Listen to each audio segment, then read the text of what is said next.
The following story involves theft, deception, intrigue, and finally, victory. But which side will ultimately win? In Section 10 of the Doctrine and Covenants, we have some of the best insights into Satan and his tactics.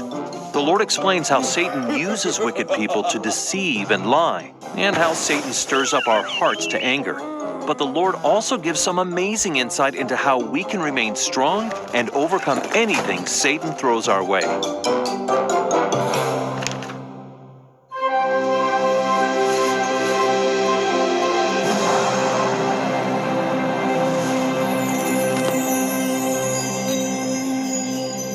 Okay, remember how Martin Harris took home the 116 translated pages from the Book of Mormon and was told he could only show them to a few specific people before returning them quickly? Well, when Satan gets involved, even the best of intentions has a way of going skiwampus. He lies to people, gets them angry, and then entices them to become bandits, thieves, and tricksters, and then lets them catch themselves in their own snares. Yeah, he ain't your friend. Satan did everything in his power back then to thwart the Book of Mormon, because it would make people happy and lead them to Christ. In fact, he still does everything he can today to keep people from reading or believing it.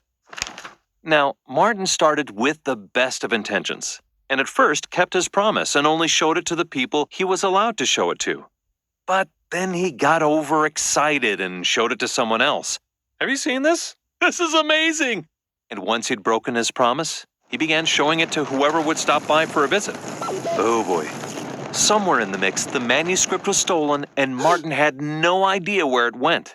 Martin was distraught, and when Joseph found out, he was inconsolable and exclaimed, "I've lost my soul."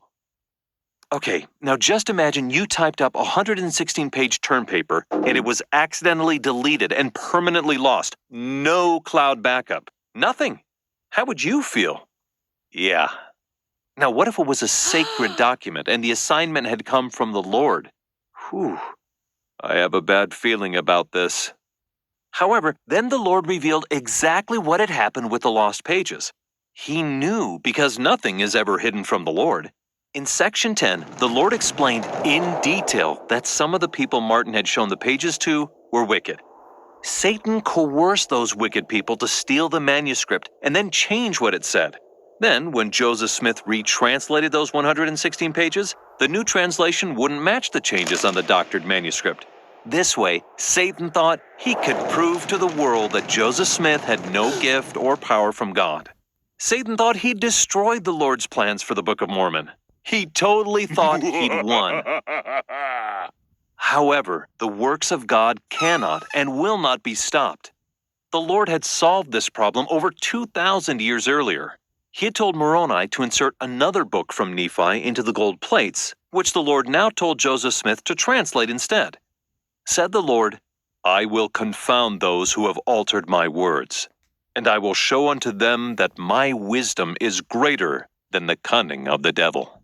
So, what was actually lost? Nephi's first attempt to write, Mormon's first attempt to edit, and Joseph's first attempt to translate. And what was gained? All of their second writings and the incredible stories found in 1 Nephi through Omni. The Lord had prepared a great backup plan. But do we ever feel like Joseph Smith did at first? Like we've messed up so bad there'll never be hope or happiness again. Ever. Do sin, mistakes, depression, divorce, bad choices, addiction, or abuse ever make us feel that way? Or do we feel because we've made some really bad mistakes that our blessings and promises are ruined? Like there's no way our patriarchal blessings will ever be fulfilled? So why even bother? Because God's master plan of redemption, with all of its brilliant contingencies, including grace, God's enabling power, applies to each of us personally. And the Lord's wisdom is always greater than Satan's. Satan won't ever outsmart him. Satan thought he'd won by having Adam and Eve partake of the fruit in the Garden of Eden. But that was exactly the plan God had to introduce humans into mortality. Later, Satan rejoiced when Jesus was crucified. But that was exactly the way God had planned to bring about the atonement. And again, Satan thought he had stopped the translation of the Book of Mormon. But the Lord had already included other writings with the golden plates. Satan tries over and over to win, And though he does have some small triumphs, we know good will triumph over evil. And just to be clear, even though we know which side will win, that doesn't mean we can't choose what we want to do. We can, even if it's wrong. Martin and Joseph made some huge mistakes, but the Lord took care of them, fixed the problems, and when they repented, were forgiven.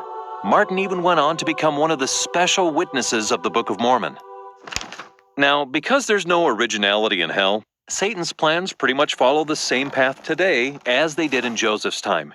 It may be easy to laugh at some of his tactics, but he actually isn't funny at all. He is deadly serious and playing for our souls. Satan tempts, confuses, flatters, and deceives. He also lies, counterfeits, destroys, and thrives in darkness. But with the Lord's light, we can discern Satan's attacks by doing the basic Sunday school answers. You know them. Praying always, keeping his commandments, and relying on his promised blessings. We need to put our trust in that Spirit which leadeth to do good. The Lord says whoever belongs to his church need not fear, and then defines his church as anyone who repents and comes unto him. So don't fear. Do your best, and remember the Lord's side will ultimately win. Wow, we covered Satan and his minions. What's up next? How about angels?